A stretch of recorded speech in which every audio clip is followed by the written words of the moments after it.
আসসালামু আলাইকুম। আমি Ayesha Siddiqa, Ayesha blog venture YouTube চ্যানেলে আপনাদের আরও একবার স্বাগত জানাই। কাছে এবং দূরে, দেশ এবং দেশের বাহিরে যে যেখান থেকে আমার আজকের ভিডিও দেখছেন, আশা করি আল্লাহর রহমতে সবাই ভালো আছেন, সুস্থ আছেন। আলহামদুলিল্লাহ, আমরাও ভালো আছি। আজকে আরেকটি নতুন ভিডিও আপনাদের সঙ্গে শেয়ার করছি। আশা করি পুরো ভিডিও দেখবেন। ভিডিওর কোনো অংশ সামান্য পরিমাণে ভালো লেগে যেতে পারে। ঈদ করার জন্য শ্বশুরবাড়িতে গিয়েছিলাম, আর এখন কিন্তু ছুটি শেষ, চলে আসছি ঢাকায়। তো যখন ঢাকা থেকে গ্রামে যাওয়া হয় তখন কিন্তু আনন্দের জার্নি ছিল, আর এখন কিন্তু জার্নিটা হয়ে গেছে কষ্টের। তো আমরা সন্ধ্যার সময় রওনা হয়ে গিয়েছিলাম। আর এই যে ব্রিজ দেখতে পাচ্ছেন, এটা কিন্তু হার্ডিঞ্জ ব্রিজ। এটা ব্রিটিশ আমলের একটা ব্রিজ, যার জন্য কিন্তু আমার ভিডিওতে একটু আপনাদের সঙ্গে শেয়ার করার জন্য ভিডিও করে নিয়েছি।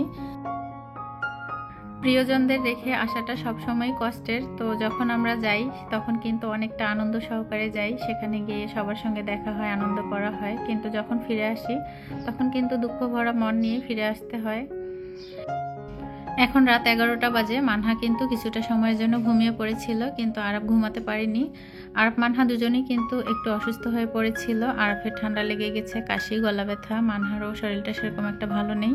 তো আপনাদের ভাই বলল যে যেহেতু ঢাকাতে পৌঁছানোর পর খাবারের ব্যবস্থা করতে পারবো না, অনেক রাত হয়ে গিয়েছে, তো একটা হোটেলে নামা হয়েছে। আর যখন আমরা খেতে এসেছি তখন কিন্তু হোটেলের খাবারগুলো কেমন যেন সব ঠান্ডা হয়ে গিয়েছে। যদিও বা রান্না অনেক লোভনীয় হয়েছিল, তারপরেও কিন্তু একটা শেষ টাইমে খাবারগুলো অল্প অল্প করে ছিল সব কিছুই। যাই হোক, সব গাড়ি থেমে সবাই কিন্তু খাওয়ার জন্য নেমেছি। আর এখানে কিন্তু অনেক রকমের আইটেম ছিল। হাঁসের মাংস, কবুতরের মাংস, বিভিন্ন রকমের মাছ ছিল, গরুর মাংসের কালো ভুনা ছিল, কিন্তু খাবারের একদমই রুচি ছিল না। সবাই আমরা আমাদের পছন্দ মতো তরকারি নিয়ে রাতের খাবারটা এখানে করেছিলাম। তো আমার ছেলে চিকেন আর ডাল দিয়ে একটু ভাত খেয়ে নিয়েছিল, মেয়েকে কিন্তু সেরকম একটা খাওয়াতে পারিনি। আমি ছোট মাছের ভাজি, তারপর চিংড়ি মাছ দিয়ে করলার তরকারি, ট্যাংরা মাছের ঝোল, এগুলো দিয়ে কিন্তু একটু ভাত খেয়েছি। মাশাল্লাহ, হোটেলের রান্না কিন্তু ভালো ছিল, খারাপ বলবো না। বাড়ির মতোই রান্না ছিল, যদিও বা অনেক রাত হয়ে গিয়েছে, খাবারের সেরকম একটা রুচি ছিল না। তো আপনাদের ভাইও কিন্তু এখানে রাতের খাবারটা খেয়ে নিয়েছিল।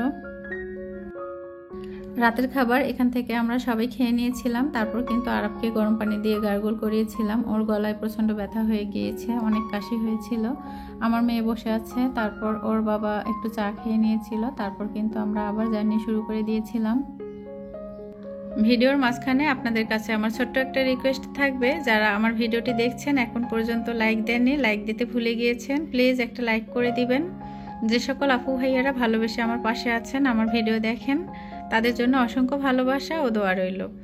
যারা আজকে নতুন আমার চ্যানেলে ভিজিট করেছেন, চাইলে আমার চ্যানেলটি ভালোবেসে সাবস্ক্রাইব করে রাখতে পারেন, এবং পরবর্তীতে নতুন কোনো ভিডিও আপলোড করলে যেন নোটিফিকেশন আপনাদের কাছে চলে যায়, এজন্য অল অপশন চালু করে রাখতে পারেন। ঈদের দিন সকালে কিন্তু আমার ননদের বাসায় যাওয়া হয়, আর তারপর কিন্তু দুপুর পর্যন্ত আমরা সেখানে ছিলাম। যারা আমার আগের ভিডিও দেখেছেন তারা নিশ্চয়ই জানেন। তো আমার শাশুড়ি মা কিন্তু পুরো রোজার মাস আমার সঙ্গে ছিল, আর আমরা একসঙ্গেই কিন্তু ঈদের দিনটা কাটিয়েছিলাম। পুরো দিনটা না, আসলে 3টার সময় কিন্তু আমরা কুষ্টিয়ার উদ্দেশ্যে রওনা হয়ে গিয়েছিলাম আর কি, ঈদের দিন সকাল থেকে 3টা পর্যন্ত। পরে কিন্তু মা আর আমাদের সঙ্গে কুষ্টিয়াতে আসেনি, আপু যেহেতু বলেছে যে মা আপুর কাছে থাকবে আর কিছুদিন। তো পরে কিন্তু আমরা কুষ্টিয়াতে একাই চলে এসেছিলাম। আপনাদের ভাই ছিল, আমার ছেলে মেয়ে আর আমি।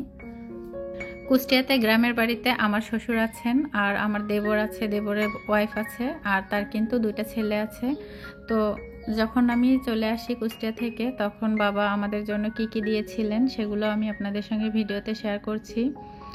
যার জন্যই কিন্তু বলা যে আমার শ্বশুর হয়েও কিন্তু তিনি মায়ের দায়িত্ব পালন করেন। যখন আমার বাবার বাড়ি থেকে আমি ঢাকাতে আসি তখন কিন্তু আমার আম্মু, তারপর আমার ভাবি, আমার ভাইয়ারা সবাই কিন্তু আমাকে এভাবে সব কিছু গুছিয়ে দেয়। আর যখন আমি আমার শ্বশুর বাড়িতে যাই তখন কিন্তু আমার শ্বশুর এভাবে আমাকে সব কিছু গুছিয়ে দেয়। যখন বাসায় আমি এরকম ভিডিও করতে আসি তখন কিন্তু আমার মেয়ে সবসময় আমার পাশে থাকে। তো জার্নি করে এসেছে, তারপরেও কিন্তু সে পাশে বসে আছে আর সব কিছু আমার সঙ্গে হেল্প করছে। ডুমুরের ফল কিন্তু এর আগে আমার কখনো খাওয়া হয়নি, এবার ফার্স্ট টাইম কিন্তু আমার দেবরের ওয়াইফ আমাকে ডুমুর ফল সিদ্ধ করে ভর্তা করে দিয়েছিল। তো আপনাদের ভাই এবং আমি দুজনেই কিন্তু খেয়ে অনেক বেশি পছন্দ করেছি এবং প্রশংসা করেছি। তারপর আমার দেবর গাছ থেকে এতগুলো ডুমুর ফল পেড়ে দিয়েছিল। তারপর এই যে লাল শাক, লাউ শাক, সজনে পাতা এগুলো দেখতে পাচ্ছেন সবগুলোই কিন্তু আমাদের বাড়ির গাছের। কিন্তু দুঃখের বিষয় হলো ঢাকাতে পৌঁছানোর পর মানহা এতটাই অসুস্থ হয়ে গিয়েছে যে সবটাই আসলে ঠিক করে খাওয়া হয়নি, নষ্ট হয়ে গিয়েছে। কুষ্টিয়া কুমারখালী নাম হয়তোবা সবাই শুনেছেন, আর কুমারখালীর দই মিষ্টি নাকি অনেক বেশি সুস্বাদু। আর কেমন সুস্বাদু এটা দেখার জন্য কিন্তু আপনাদের ভাই গাড়ি থামিয়েছিল। আর এই যে মিলন দধি ভাণ্ডার, এখান থেকে কিন্তু আমরা দই মিষ্টি নিয়েছিলাম। খাওয়ার পর আমার কাছে ভালোই মনে হয়েছে, অতটা খারাপ না। আর বিশেষ করে এই সন্দেশ কিন্তু ইলিশ সন্দেশ বলে এটাকে। তো ইলিশ মাছের পেটির মতোই কিন্তু ডিজাইনটা করেছে, অনেক বেশি কিন্তু ভালো লেগেছিল আমার কাছে এটা। আর যে মিষ্টিটা নিয়েছিল এটাও কিন্তু খুব একটা হালকা টাইপের মিষ্টি ছিল, আর দই কিন্তু ভালোই ছিল। তারপরেও আমি বলবো যে বগুড়ার দইয়ের তুলনা হয় না। আমি যেহেতু উত্তরাঞ্চলের মেয়ে, তো আমার কাছে কিন্তু বগুড়ার দইটাই সবচেয়ে ভালো লাগে। সন্দেশ আর মিষ্টি আপনাদের ভাই কিনে নিয়েছিলেন। আর কুষ্টিয়ার কুমারখালীতে এক ছোট ভাইয়ের বাড়ি ছিল, সে ভাই কিন্তু বলেছিল যে ঈদে যদি আমরা গ্রামের বাড়িতে যাই তাহলে ফেরার পথে যেন তার সঙ্গে দেখা করি। তো আপনাদের ভাই কিন্তু কুমারখালী যখন কাছাকাছি এসেছিলেন তখন তার সঙ্গে যোগাযোগ করেছিলেন, আর সেই ভাই কিন্তু আমাদের দই কিনে দিয়েছিলেন। ভিডিওতে কিংবা কথার মাঝে যদি কোনো ভুল ত্রুটি হয়ে থাকে তাহলে প্লিজ ক্ষমা করে দিবেন। আজ এ পর্যন্তই। সবাই ভালো থাকবেন, সুস্থ থাকবেন। আসসালামু আলাইকুম, আল্লাহ হাফেজ।